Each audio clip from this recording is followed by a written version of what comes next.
Welcome, you are about to embark on a journey that exists only in the quiet spaces between waking and sleeping. There is nowhere you need to be, nothing you need to do, and no one expecting you. This is your time. This is your space. Find a position that feels effortless. Let your shoulders settle into the surface beneath you. Let your arms rest where they fall naturally. Let your hands be open, palms facing upward, as if you are ready to receive something gentle and kind. Now let us begin with 3 slow breaths. Breathe in through your nose for 4 gentle counts, hold for 4, and release through your mouth for 6. Again in 2, 3, 4, hold, 2, 3, 4, release, 2, 3, 4, 5, 6. One more time, in, hold, release, and let the breath find its own rhythm now, no longer guided by counting, simply flowing like a slow river that has nowhere urgent to go. As you listen, you may drift. You may find your mind wandering to distant places, and that is perfectly welcome. The story will continue gentle and steady like a lantern carried through a quiet forest. If you fall asleep, the story will walk with you into your dreams. If you stay awake, it will carry you to a place of deep peace. There is no wrong way to experience this journey.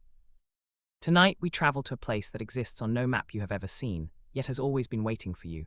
There is a city, or perhaps it is a town, or perhaps it is merely a feeling of a place where people once gathered. It sits at the edge of a vast inland sea, where the water is so still that on certain mornings, the sky and the sea become indistinguishable, and ships appear to sail through clouds rather than water.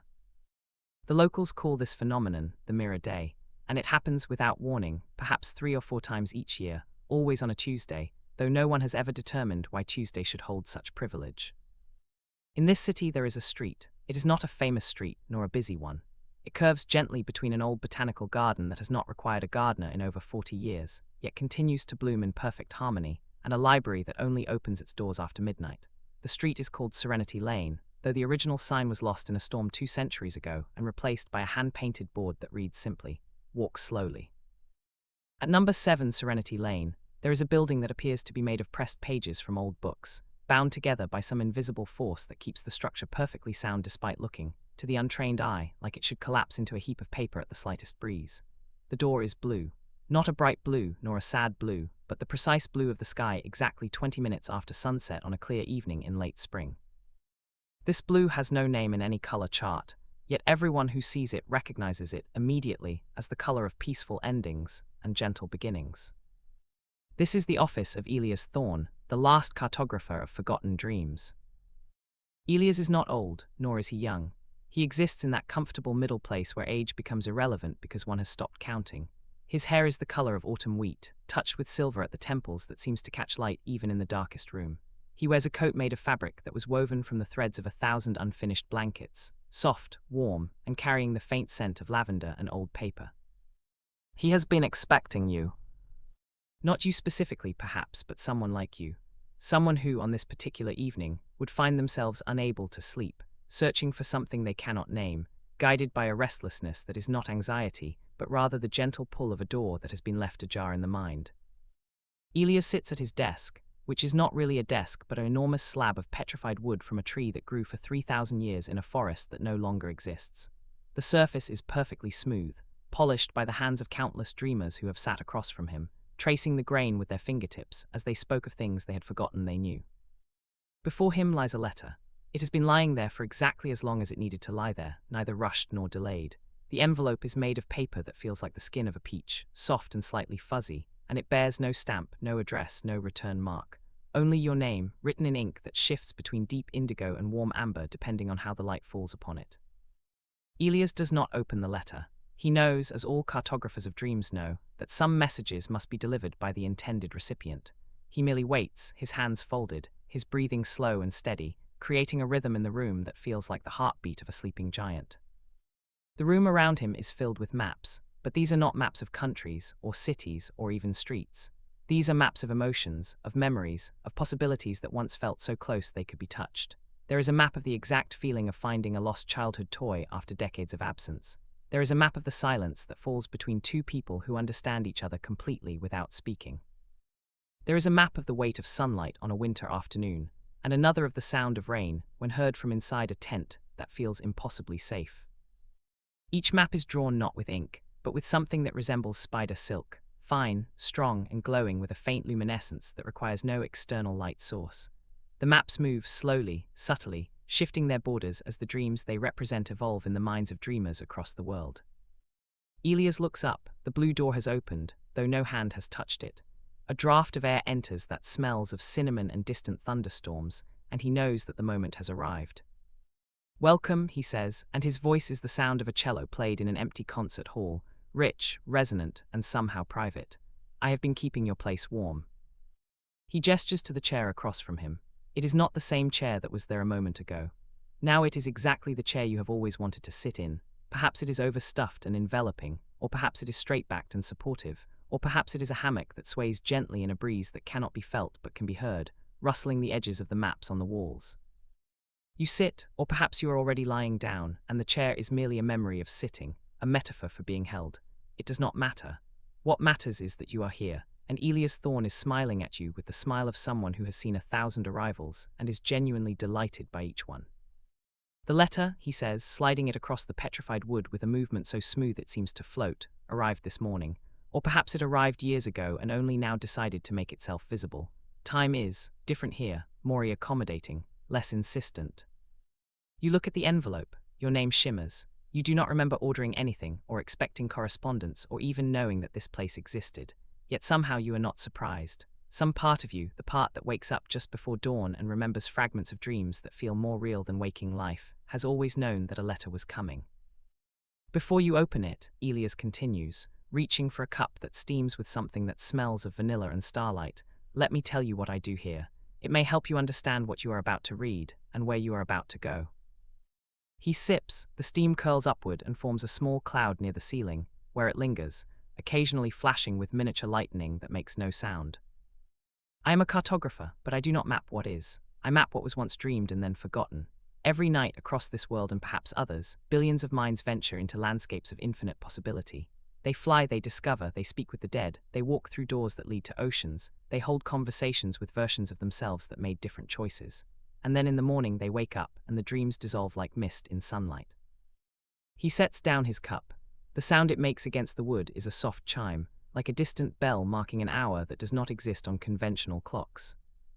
Most of these forgotten dreams are simply that, forgotten, lost, and that is natural and good. The mind must clear its tables to make room for new wonder, but some dreams are too important to lose. They contain messages or healing or pieces of a puzzle that the dreamer is slowly assembling across a lifetime. These are the dreams I map. I find them in the space between sleeping and waking. I chart their territories. And I preserve them so that when the dreamer is ready, when the time is exactly right, the map can be returned to them. He gestures to the walls, to the thousands of glowing maps, each one a forgotten dream preserved in spider silk and patience. "Your letter," he says, his eyes kind and knowing, "contains a map. Not a complete one, for no dream is ever fully captured, but enough to guide you back to a place you once visited in sleep, a place that has been calling to you across the years, waiting for you to remember that you left something important there." He falls silent. The room is quiet except for the soft rustling of the maps, which seem to breathe, expanding and contracting with a rhythm that matches your own heart. "Open it when you are ready," Elias says. "There is no hurry. Here, readiness is not a state of tension, but a state of release. You will know." You look at the envelope. You feel the weight of it in your hands, though it seems to weigh nothing at all. You slide your finger under the flap, and the seal releases with a sound like a sigh of relief. Inside, you find not paper, but a single feather. It is the color of moonlight on snow, and it is warm to the touch, as if it has been kept in the pocket of someone who cares about you deeply. As your fingers close around the feather, the room begins to fade. Not abruptly, not frighteningly, but gently, like a painting left out in gentle rain, the colors running and blending until the world becomes soft edges and warm darkness. Elias' voice reaches you from a great distance, or perhaps from very close, for distance has also become accommodating. "Follow the feather," he whispers. "It remembers the way even when you do not. And remember, there is nothing to fear in forgotten dreams. They are yours, they have always been yours, they are waiting to welcome you home." And then you are elsewhere. You are standing on a path. It is not a path that could exist in the waking world, for it is made of compressed starlight, solid enough to walk upon but translucent, so that beneath your feet you can see distant galaxies turning slowly, their spiral arms stretching across eons. The path curves gently upward, winding through a landscape that seems to be simultaneously a desert, a forest, and a shoreline, as if 3 different paintings have been overlaid with such care that they complement rather than compete. The air smells of salt and pine and something else, something that reminds you of your grandmother's kitchen, or perhaps a classroom from early childhood, or perhaps a place you have never been but have always wanted to visit. The smell is different for every traveler. Elias had told you, or perhaps you simply know this now, the way one knows things in dreams. You hold the feather, it glows faintly, pulsing with a rhythm that feels like guidance. When you hold it forward, it brightens. When you turn away from the path, it dims. It is not demanding. It is patient. It will wait for you as long as you need. You begin to walk. The starlight path is warm beneath your bare feet, though you do not remember removing your shoes. The sensation is pleasant, like walking on sand that has been heated by a summer sun that is never too hot. Each step leaves a faint imprint that lingers for a moment before fading, as if the path is remembering you, creating a record of your passage that it will keep safe. The landscape around you shifts with each curve of the path.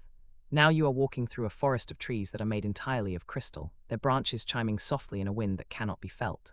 The sound is not musical exactly, but rather a kind of harmonic language, as if the trees are speaking to each other in a tongue that predates words. You do not understand it, but you feel it, and the feeling is one of profound welcome. These trees have been waiting for you. They remember you, though you do not remember them. All who pass here leave a trace, a voice says, and you turn to find a fox sitting beside the path. But this is no ordinary fox. Its fur is the color of autumn leaves, and it has 3 tails that weave slowly through the air like ribbons in a gentle current. Its eyes are amber, and they contain depths that seem to hold entire histories. Do not be alarmed, the fox says, and its voice is the sound of dry leaves skittering across stone, somehow both ancient and playful. I am merely a guardian of the threshold. All paths have guardians, though most travelers never notice them. You noticed me because you are carrying a map feather. They make one more aware. The fox stands, stretches languidly, and falls into step beside you. It does not walk on the starlight path, but rather on the edge of it, where the path meets the shifting landscape, as if it exists in both places at once. You are going to the door, the fox states, rather than asks. All who carry feathers go to the door. It is the way of things. What door, you ask, and your voice sounds different here, richer, more resonant, as if the air itself is helping you speak. The door in the cliff, the fox replies, its 3 tails weaving patterns that seem to leave faint traces in the air, like smoke from an invisible fire. It is where the dreamers go when they need to remember what they have forgotten, or sometimes to forget what they have remembered too well. The door serves both purposes, depending on which side you approach from. The path continues to wind upward. The crystal forest gives way to a meadow of grass that glows with a soft bioluminescence, each blade casting its own tiny light, so that the field appears to be covered in a million wandering stars. The fox walks through this grass without disturbing it, while you find that the grass bends gently away from your feet, creating a path within the path. May I tell you a story? The fox asks, looking up at you with eyes that seem to contain both mischief and infinite kindness. It is a short story, and it may help you understand what you seek. You nod, or perhaps you simply indicate agreement, in a way that requires no physical movement. Long ago, the fox begins, before there were cities or books or even language as you know it, there was a dreamer. This dreamer was not a person exactly, but rather a kind of presence, a consciousness that existed in the space between atoms, in the silence between heartbeats. This dreamer dreamed the world into being, not all at once, but gradually, like a painter working on a canvas that grows larger with each brushstroke. The meadow gives way to a bridge made of cloud, solid enough to support your weight, but soft enough that each step sinks slightly, as if the bridge is hugging your feet. Below, you can see a river that flows not with water, but with liquid light, silver and gold intermingling in currents that move with purpose and joy. The dreamer, the fox continues, created everything with such love that each creation contained a piece of the dreamer's heart. But the dreamer knew that for the creations to truly live, they must be allowed to forget their origin. They must believe themselves separate, independent, capable of surprise and discovery. So the dreamer placed a veil over the memory of creation, a gentle forgetting that allowed wonder to exist. You reach the end of the cloud bridge. Before you, a cliff rises, not menacingly but majestically, its face carved with patterns that seem to shift when viewed from different angles. Sometimes they look like ancient writing, sometimes like natural erosion, sometimes like the faces of people you have known and loved. However, the fox says, its voice growing softer, the dreamer also knew that complete forgetting would lead to loneliness. So the dreamer created doors, places where the veil could be lifted, where the memory of creation could be glimpsed, where the forgotten dreams could be revisited. These doors exist in the waking world as moments of unexpected beauty or profound connection or sudden understanding, but they exist most clearly here in the landscape of sleep, where the veil is already thin. The fox stops. You have reached the base of the cliff. The starlight path ends at a stone platform that seems to have been waiting for exactly your arrival. The cliff face towers above you, but not oppressively. It feels like a presence that is protective rather than imposing. The door in the cliff is one such place, the fox says. It opens for those who carry map feathers. It opens for those who are ready to remember. And it opens for those who are ready to release what they have been carrying for too long. The fox sits, wrapping its three tails around its body like a comfortable blanket. I cannot follow you beyond this point. Guardians guard thresholds, but we do not cross them. That is for the traveler alone, but I will wait here. I will be here when you return, and you will return. For all who enter the door find their way back, though sometimes they return changed in ways they do not immediately recognize. You look at the cliff face. At first you see only stone, beautiful and ancient, but seemingly solid. But then as you hold up the feather, its glow illuminates a section of the cliff that seems different. The stone there is smoother, its patterns forming an archway that was not visible before. As the feather's light touches it, the stone within the archway becomes translucent, then transparent, then simply absent, revealing a passage that leads into warm, welcoming darkness. One thing more, the fox calls as you approach the door. Inside, you may find what you seek. You may also find what you did not know you were seeking. Both are gifts, both are yours, do not rush. The door has waited for you for as long as necessary. It will not close before you are ready. You step forward, the feather in your hand grows warm, almost hot, but not uncomfortably so. It feels like the warmth of a hand held in friendship, or the warmth of sunlight after a long winter. The archway accepts you, and the darkness within is not the darkness of absence, but the darkness of potential, of a stage before the curtain rises, of a garden before dawn. You cross the threshold. The passage beyond the door is not long, but it is deep. You feel as though you are walking not through space but through layers of time, each step taking you further into a past that is also a future. The walls are smooth and warm, like the inside of a shell, and they glow with a faint light that requires no source. The passage opens into a chamber so vast that its ceiling and walls are lost in a soft haze. The floor is made of water, perfectly still, perfectly clear, yet solid beneath your feet. It is not frozen, for it feels warm and liquid, but it supports you as confidently as stone. When you look down, you see not your reflection, but rather a view of the night sky, complete with stars that slowly rotate, as if you are walking on the surface of a planet looking down at the universe rather than up at it. This is the hall of mirrors. But there are no mirrors here, at least not in the conventional sense. Instead, scattered throughout the vast space are pools of water, each one perfectly circular, each one showing not the sky but different scenes. Some show landscapes, mountains, forests, oceans. Some show rooms, familiar and unfamiliar. Some show people, though their faces are always turned away, as if privacy is respected even in dreams. In the center of the hall stands a figure. It is not Elias Thorne, though it shares his posture of patient waiting. This figure is taller, and its form seems to be made of the same spider silk thread that Elias uses for his maps. It shimmers, it shifts, and yet it is solid enough to bow as you approach. "Welcome, traveler," the figure says, and its voice is the sound of many voices speaking in harmony, yet somehow soft, intimate, as if each voice is speaking only to you. "I am the keeper of the hall. I have no name, for names are boundaries, and my purpose is to help you cross boundaries rather than be contained by them." The keeper gestures to the pools around you. Each pool shows a forgotten dream. Not all are yours, some belong to others who have passed through, and their dreams linger here like perfume in an empty room. But some are yours, you will know them. The feather you carry will guide you, and your heart will confirm what the feather suggests.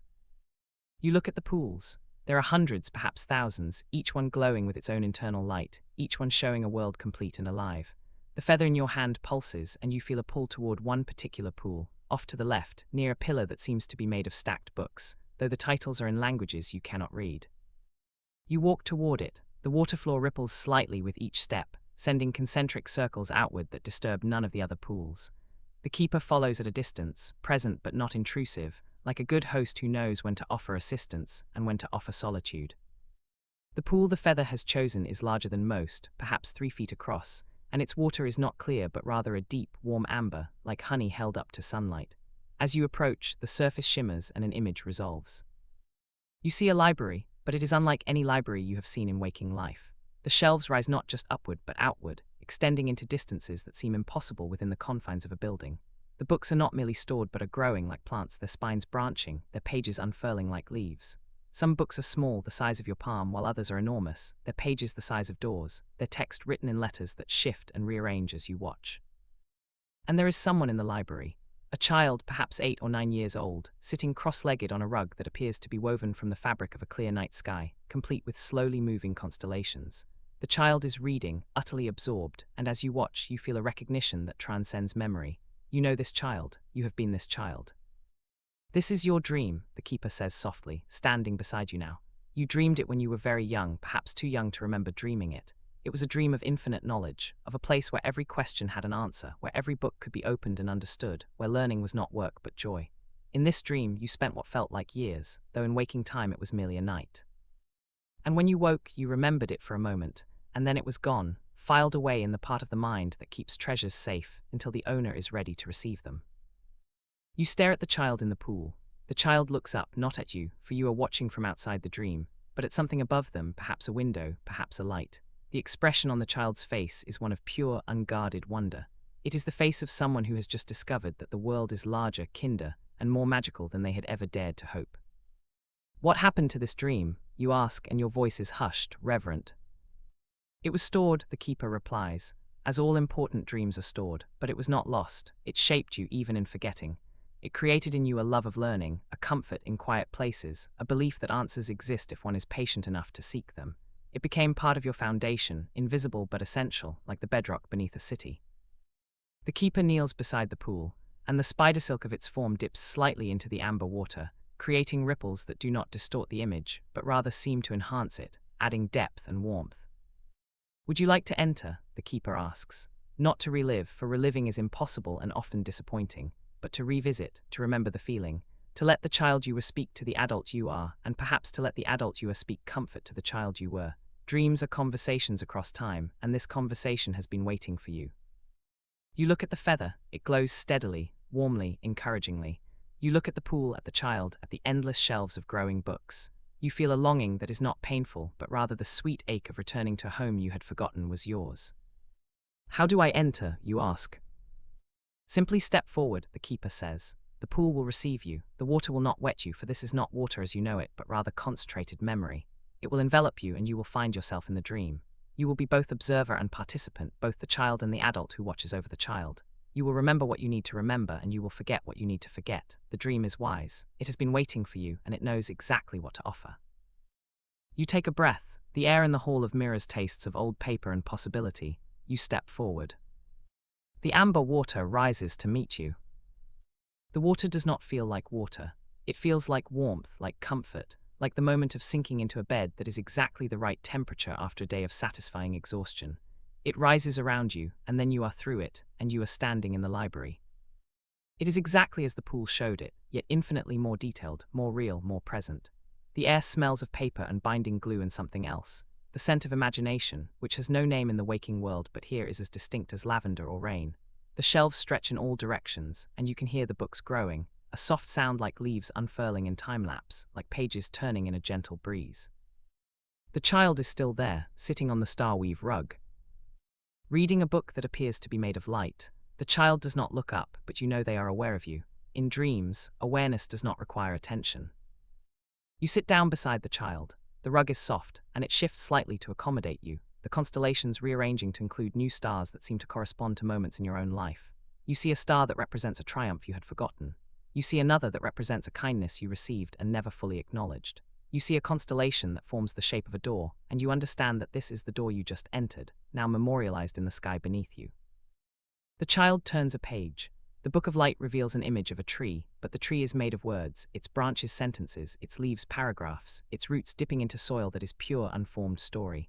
The child smiles, and the smile is yours, not the smile you wear in photographs, but the smile that crosses your face when you are alone and something unexpectedly delights you. You came back, the child says, and their voice is your voice, but higher, clearer, unburdened by the weight of years. I knew you would, I waited. I didn't know I was coming, you reply, and your voice is the adult voice, but here it sounds softer, less certain, more open. I didn't know this place existed. The child laughs, a sound like wind chimes in a garden. That's because you forgot. Everyone forgets. It's part of the deal. If we remembered everything, we wouldn't be able to pay attention to anything. Forgetting is just making room. The child closes the book of light, and the light does not vanish but rather disperses into the air, becoming part of the ambient glow of the library. Do you want to explore? The child asks. There are so many books now, more than when you were here last. Every dream adds to the collection. Every thought that no one else has ever had becomes a book here. It's the largest library in existence and also the smallest because it fits inside your head. You stand, the child stands with you, and together you begin to walk through the shelves. The books are alive, responsive. As you pass, some open spontaneously, revealing pages that seem to be written specifically for you at this moment. One book shows a map of a city you visited once and loved, but the map includes streets you never walked, places you never saw, and the map seems to be inviting you to visit them in future dreams. Another book contains a recipe for a meal that does not exist in the waking world, made of ingredients like the sound of a distant train and the color of a happy ending, and reading it makes you feel nourished in a way that physical food never could. Every book here is a possibility, the child explains, running a finger along a shelf that seems to be made of crystal rather than wood. Some are dreams that came true, some are dreams that still might, some are dreams that were never meant to come true but were meant to teach something important, and some, the child pauses, pulling out a book that is bound in material that feels like warm leather, some are dreams of healing. The child opens the healing book. Inside you see images of yourself, but not as you are. You see yourself as a small infant, wrapped in blankets, held by hands that are gentle and sure. You see yourself learning to walk, falling, being lifted, encouraged. You see yourself crying, and you see the tears being wiped away by someone whose face is turned away but whose love is palpable. You see yourself laughing, discovering, growing. You were loved, the child says softly. You are loved. The library keeps a record of every moment of love, every gesture of kindness, every time someone thought of you with warmth. Even when you forgot, the library remembered. Even when you doubted, the library knew. You feel something in your chest, a loosening, a warmth, a release. It is not sadness, though tears may come. It is recognition. It is the feeling of a truth settling into place, a truth that has always been true, but that you had somehow misplaced beneath the clutter of daily concerns. The child closes the healing book and returns it to the shelf. There is one more place to show you, the child says, taking your hand. The hand is small, warm, and somehow familiar in a way that transcends time. The reading room, it's where the most important books are kept. The books that are not about what happened or what might happen, but about what is, the books of being. The child leads you deeper into the library, past shelves that grow increasingly strange and beautiful. Here are books bound in flower petals that have not wilted for centuries. Here are books written on leaves that still photosynthesize, their text changing with the seasons. Here are books that are not books at all but rather small animals that curl up in your hands and tell you stories in a language of touch and warmth. Finally, you reach a door. It is simple, wooden, unremarkable except for the handle, which is made of a material that seems to be solidified moonlight. The child reaches up, turns the handle, and the door opens into a room that takes your breath away, not with grandeur, but with rightness. The reading room is circular, with walls that are windows showing not the outside world, but rather the view from inside contentment. Through one window you see a rainy afternoon with a cup of tea and a comfortable chair. Through another you see a mountain vista at dawn, the light hitting the peaks in a way that makes them seem to be made of gold. Through another you see a quiet street in a city at night, the lights warm, the pace slow, the feeling one of peaceful solitude. In the center of the room is a single chair, and beside it, a small table with a lamp that burns with a flame that is not fire but rather concentrated comfort. On the table is a book, open, waiting. This is your book, the child says. It has been writing itself since you were born. Every kind thought you have had about yourself, every moment of courage, every time you chose patience over anger, generosity over selfishness, honesty over convenience, it is all here. The book is not finished. It will not be finished until the story is complete, but it is beautiful. I have read it, I read it often.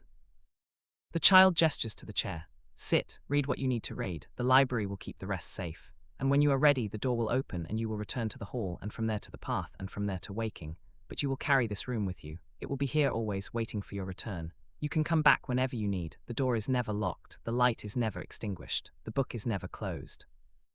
You sit in the chair. It is exactly right. Supportive, enveloping, familiar even though you have never sat in it before. You look at the book. The pages are filled with handwriting that is yours, yet more elegant, more assured, more loving than any handwriting you have produced in waking life. The words tell your story, but told with the compassion of a friend who knows all your flaws and loves you anyway. You begin to read. The words flow like water, like music without sound, like the voice of someone who has known you forever and still finds you fascinating. You read of your childhood, not with the judgment of memory, but with the understanding of perspective.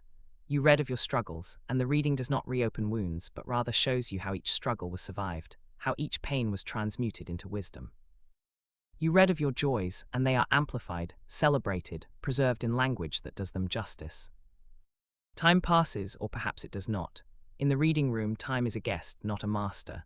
You read until you feel a completeness, a satisfaction, a sense of having been fed something essential that you had not realized you were starving for. You close the book. The child is sitting at your feet, looking up at you with eyes that contain all the hope and trust you once had in abundance and have learned to protect rather than lose. Thank you, you say, and the words are inadequate but sincere. Thank yourself, the child replies. You built this place. You stocked these shelves. You wrote that book. I am just the part of you that never stopped believing it was all real and all important and all worth keeping. The child stands and hugs you, and the hug is the hug you have needed without knowing it, the hug that says you are enough, you are worthy, you are loved. You return the hug, and for a moment the child and the adult are one, the divisions of time healed, the separation of ages dissolved. Go now, the child whispers, but come back. The library grows every night. There will always be more to read, more to remember, more to love. The child steps back, and the door to the reading room opens, not to the library shelves, but to the amber water of the pool, waiting to receive you, to carry you back. You step through the door and the amber water rises to meet you, and then you are back in the hall of mirrors, standing beside the pool, the feather still glowing in your hand. The keeper is there, patient, eternal, kind. You found what you needed, the keeper says. It is not a question, but you answer anyway. Yes, you say, I found myself, or a part of myself, a part I had forgotten was worth keeping. The keeper nods and the gesture contains all the wisdom of ages. That is the gift of the door, not to change the past, for the past is complete and perfect as it is, but to change the relationship with the past, to remember not with regret but with compassion, to see not what was lost but what was gained, to understand that every moment, even the difficult ones, contributed to the person you are and the person you are becoming. The keeper gestures to the other pools, the thousands of forgotten dreams, the maps of emotions and memories and possibilities. Some travelers visit many pools, some visit only one. There is no measure of success here, no quota to fill. The journey is the destination, and the destination is always home. You look at the hall, at the vastness of it, at the beauty of the preserved dreams, each one a testament to the richness of the sleeping mind. You feel a gratitude that is not directed at anyone or anything specific, but is rather a state of being, a recognition of the generosity of existence. How do I return, you ask? The same way you came, the keeper says, but the path will be different, for you are different. The journey inward and the journey outward are never the same, even when they follow the same route. You will see new things, you will feel new things, and when you arrive, you will be ready to arrive, just as you were ready to depart. The keeper bows, a gesture of respect and farewell. Go in peace, traveler. The hall remembers you, the door remains open. And the dream continues, in waking as in sleeping, until all is understood and all is loved and all is home. You turn, the passage that led you here is visible, a gentle archway in the vastness of the hall. You walk toward it and the water floor supports you, and the pools glow softly as you pass, some showing images that seem to nod in recognition, others showing scenes that remain mysterious, invitations for future visits. The passage is warm and shorter than you remember, or perhaps you are simply more ready to traverse it. The walls still glow with that internal warmth, and you feel as though they are embracing you, guiding you, wishing you well. You emerge from the passage into the starlight path, and the cliff face is behind you, the door now invisible once more, waiting for the next traveler, the next dreamer, the next soul in need of remembering. The fox is there, exactly where you left it, or perhaps it has been waiting for centuries, and only now has chosen to appear again. Its three tails weave in patterns of welcome. You return changed, the fox observes, its amber eyes seeing more than you have words to express. Not dramatically, not visibly to those who do not know how to look, but changed, lighter perhaps more whole, Maury, yourself. I visited a library, you say, and the words cannot contain the experience, but the fox understands. Ah, the fox says, rising and stretching, the infinite library, a favorite of many travelers, and you met the child. Yes. And the child was well. Yes, the child was, perfect, as I was before I learned to doubt myself. The fox falls into step beside you as you begin to walk down the starlight path. The journey back feels different, as the keeper promised. The crystal forest seems more musical, its chiming now forming melodies that you can almost understand. The meadow of bioluminescent grass seems brighter, each blade casting a light that feels personal, directed, loving. The child is always well, the fox says. The child you were is not gone, not changed, not damaged. The child exists in a place that time cannot touch, that experience cannot harm, that disappointment cannot reach. The child is the seed of your soul, and seeds are designed to survive. They are designed to wait, to remain potential, until the conditions are right for growth. The cloud bridge appears, and you cross it, and the river of liquid light below seems to sing as you pass, a song of welcome and farewell intertwined. The path winds downward and the landscape shifts, the overlay of desert, forest, and shoreline now resolving into a single scene. A beach at twilight, where the sand is silver and the waves are gentle, and the horizon holds the last light of a sun that has already set but whose presence still colors the sky. Your journey is nearly complete, the fox says, but there is one more place to visit if you are willing. It is not on the direct path, but it is on the way home. It is a place that many travelers find essential. You look at the fox and then at the feather in your hand. It pulses, not toward the direct path but toward a side trail that branches off toward the beach, where the silver sand meets a grove of trees that seem to be made of moonlight. What is it, you ask? The garden of small things, the fox replies. It is where the forgotten dreams go when they are not important enough to be mapped by the cartographer, yet too precious to be lost entirely. It is where the small joys live. The first sip of a perfect cup of tea, the feeling of a cool pillow on a warm night, the sound of a loved one's footsteps returning home, the satisfaction of a task completed well. These moments, these small things, they are the fabric of a life well lived, yet they are often forgotten in the pursuit of larger, louder experiences. The fox looks at you with eyes that contain both mischief and profound tenderness. Would you like to visit? It will not delay your return. In fact, it may make your return sweeter. You look at the side path. The feather glows warmly. You turn and the fox follows, and together you walk toward the garden of small things. The grove of moonlight trees is not large, but it contains multitudes. Each tree is different, each one representing a category of small joy. There is a tree of morning moments, its branches heavy with dewdrops that, when looked at closely, each contain a scene. A sunrise viewed from a window, a bird's song heard at dawn, the smell of coffee brewing.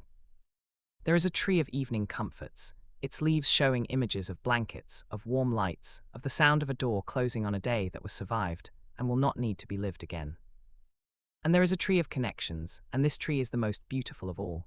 Its bark is smooth and warm, and its branches are intertwined in patterns that suggest relationships, conversations, shared silences.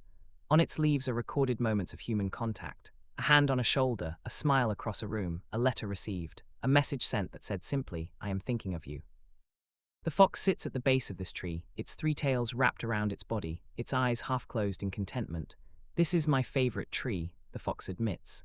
"Guardians are not supposed to have favorites, but I have guarded this garden for so long that I have learned to love what I protect." You reach out and touch the tree. The bark is warm, and as your fingers make contact, you feel a rush of memory, not one memory, but many layered simultaneous. You remember every kind word you have ever received. You remember every time someone chose to be patient with you. You remember every shared laugh, every moment of understanding, every time you felt truly seen. The memories are not accompanied by faces, for faces are not important here. What matters is the feeling, the connection, the invisible thread that binds one soul to another across distance and time. You feel these threads now, radiating outward from you, connecting you to people you have known, people you know now, and people you have not yet met but who are already part of your story. You are never alone, the fox says, its voice soft, almost a whisper. Even in your darkest moments, even in your most isolated hours, these connections exist. They are real, they are strong. They are part of the architecture of the universe, as fundamental as gravity, as necessary as light. You sit beneath the tree, and the moonlight filters through the branches, casting patterns on the silver sand that seem to spell words in a language you are just learning to read. Words like belonging and worthy and enough. You sit and you feel the tree's warmth, and you understand that the small things are not small at all. They are the atoms of happiness. The building blocks of a life that feels meaningful and complete. Time passes or does not. The garden exists outside of urgency. You rest, and the rest is deep, and the rest is healing. Finally, you stand. The feather in your hand pulses gently, indicating that the journey is ready to continue, that the return is ready to complete. You look at the fox and you feel a fondness that is surprising in its intensity. You have known this fox for what feels like hours, yet the connection feels ancient, eternal. "Will I see you again?" you ask. "Perhaps," the fox says, its amber eyes gleaming. "If you return to the door, I will be here. If you dream of this path, I will walk beside you. And even if you do not return, even if this is our only meeting, I will remember you. Guardians remember all who pass. It is our honor and our joy." The fox stands and bows and then sits again, watching as you turn toward the path. The starlight path is visible now, leading away from the beach, winding through the final landscape before the waking world. You walk, the path is familiar yet new, each step a return and a departure simultaneously. The landscapes shift more rapidly now, as if the dream is preparing to release you, showing you glimpses of all the territories you traversed. The crystal forest, the bioluminescent meadow, the cloud bridge, the cliff face. Each one sends you a farewell, a blessing, a promise that they will remain unchanged and waiting for your next visit. The path begins to brighten, not with the light of dawn exactly, but with the light of return, of waking, of the moment when the dreamer opens their eyes and the dream begins to fade, leaving only its essence, its feeling, its gift. You hold the feather tightly. It is warm, and it pulses in rhythm with your heart, and you know that it will remain with you, not as a physical object, but as a memory, a talisman, a reminder that the door is always open, the library is always waiting, and the garden of small things is always growing. You open your eyes, or perhaps they were never closed. You are back in the office of Elias Thorne, sitting in the chair that is exactly right for you, across from the desk of petrified wood. The maps on the walls still glow, still breathe, still preserve the forgotten dreams of the world. Elias looks at you, and his smile is the smile of someone who has seen 1,000 returns and is genuinely moved by each one. "Welcome back," he says, and his voice is the cello in the empty hall, rich and resonant and intimate. You were gone for some time, or perhaps no time at all. The journey is not measured in minutes. "I visited the library," you say, "and the garden, and I met a fox." Elias nods as if this is the most natural report in the world. The infinite library is a common destination for those who carry map feathers. And the fox is a good guardian, wise, patient, kind. You were fortunate to meet it. He reaches across the desk and takes the feather from your hand. As he touches it, it transforms, becoming a thread of spider silk that glows with the same luminescence as the maps on the walls. He holds it up, and it weaves itself into the air, becoming part of the room, part of the collection, preserved for the next traveler who might need it. "The map is now complete," Elias says, "not because the journey is over. Journeys are never truly over. But because this part of the journey has been recorded. You have remembered what you needed to remember. You have revisited what you needed to revisit. And you have returned, carrying the gifts of the dream into the waking world." He stands and moves to a cabinet that you had not noticed before, a simple wooden piece that seems to have been carved from a single piece of a tree that grew in starlight. He opens it and removes a small box, which he brings to you. "A gift," he says, placing the box in your hands. "Not from me, from the journey, from the dream. From the part of you that built the library, that planted the garden, that wrote the book. It is a reminder, a token, a key should you ever wish to return." You open the box. Inside, on a bed of velvet that seems to be made of condensed twilight, lies a seed. It is small, no larger than a grain of rice, but it glows with a light that is not external but internal, a light that seems to contain all the colors of the library, all the warmth of the garden, all the wisdom of the fox. "What is it?" you ask. "It is a seed of peace," Elias replies. "Plant it in your heart, not physically, of course, but in that place where you hold what is most precious. Water it with attention, nurture it with gratitude, and it will grow. It will become a tree of small things in your waking life. It will remind you when you forget that the library exists, that the door is open, that you are loved, that you are enough."